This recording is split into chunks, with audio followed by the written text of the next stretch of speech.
Assalamualaikum warahmatullahi wabarakatuh. Di sini saya akan menjawab soal UTS Pendidikan Agama Islam. Nomor 1. Mengapa manusia mesti beragama? Jelaskan. Karena manusia ingin bertahan diri untuk tetap menjadi makhluk Tuhan yang mulia. Untuk itu manusia harus beriman dan beramal soleh, yang merupakan bagian utama bagi agama Islam. Dasar jawaban ini adalah mengacu pada surat At-Tin ayat 95. Sungguhnya telah kami jadikan manusia itu dalam bentuk konstruksi yang sebaik-baiknya. Kemudian kami kembalikan dia menjadi serendah-rendahnya makhluk yang rendah, kecuali mereka yang beriman dan beramal saleh. Mereka mendapat pahala yang tidak berkesudahan.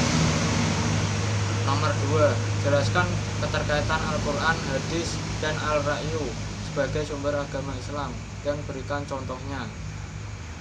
Itu tentu saling berkaitan. Al-Quran merupakan firman atau perkataan Allah Subhanahu wa Ta'ala yang tidak dibutuhkan untuk dipelajari, sedangkan hadis merupakan perkataan, sifat, perbuatan yang telah ditetapkan oleh Nabi Muhammad SAW dan sebagai yang isinya untuk mendalami Al-Quran yang sudah bersifat mutlak. Sementara Ar-Ra'yu merupakan cara umat Islam untuk menetapkan hukum dari permasalahan yang kontemporer yang belum didapati di Al-Quran maupun hadis. Contohnya, As-Sunnah berfungsi sebagai penguat hukum yang sudah ada di dalam Al-Quran. Sementara Ar-Ra'yu berasal dari manusia memiliki akal yang mampu berpikir secara komprehensif dengan tetap berpegang teguh pada Al-Quran dan hadis. Sebagai bukti keabsahan Ar-Ra'yu, namun perlu digarisbawahi bahwa akal dan Ra'yu memiliki perbedaan dalam pengertiannya. Akal adalah subjek, alat atau pelaku yang melakukannya, yang bertujuan untuk mencari kebenaran, solusi dari suatu hukum yang tidak ada di dalam Al-Quran dan hadis. Nomor 3. Jelaskan keterkaitan akidah, syariah, dan alat dalam setiap perbuatan manusia dan berikan contohnya. Akidah, syariah, dan akhlak pada dasarnya merupakan satu kesatuan dalam ajaran Islam. Ketiga unsur tersebut dapat dibedakan tapi tidak dapat dipisahkan. Akidah sebagai sistem kepercayaan yang bermuatan elemen-elemen dasar keyakinan menggambarkan sumber dan hakikat keberadaan agama. Sementara syariah sebagai sistem nilai berisi peraturan yang menggambarkan fungsi agama. Sedangkan akhlak sebagai sistematika yang menggambarkan arah dan tujuan yang hendak dicapai agama. Seperti dalil yang pernah disebutkan dalam Al-Quran bahwa sholat mampu menjaga perbuatan munkar dan keji.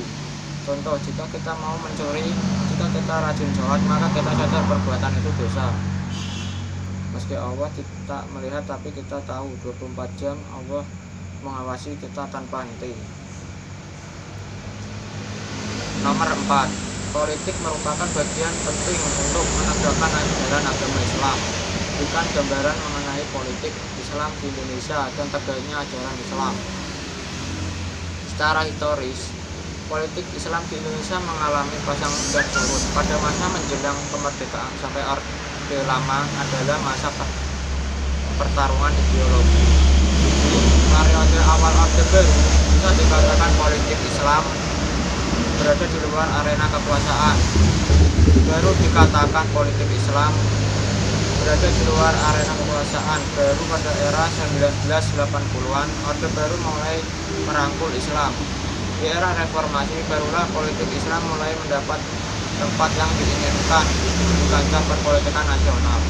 Pada periode ini, elit politik Indonesia terbagi menjadi dua kelompok, yaitu kelompok yang menginginkan Indonesia berdasarkan Islam A dan kelompok yang menginginkan Indonesia berdasarkan ideologi non-agama, yaitu kelompok nasionalis Kedua, aliran pemikiran tersebut masing-masing mempunyai akar dan sejarah dan perkembangan gerakan nasionalis Indonesia pada tengah pertama abad ke-20. Nomor 5. Jelaskan arti penting toleransi beragama baik dalam pengertian internal maupun eksternal. Toleransi adalah peduli antar sesama manusia yang berarti penting untuk menciptakan peraturan, persatuan, dan kesatuan. Jika masyarakat saling peduli terhadap sesama. Faktor internal memiliki banyak teman, dihargai orang lain. Eksternalnya dipandang sebagai seseorang yang memiliki paham agama baik. Nomor 2, dipandang seseorang sebagai orang yang memiliki sikap toleransi yang tinggi. Terima kasih. Itu adalah jawaban dari saya. Jika ada kekurangan, saya mohon maaf. Wassalamualaikum warahmatullahi wabarakatuh.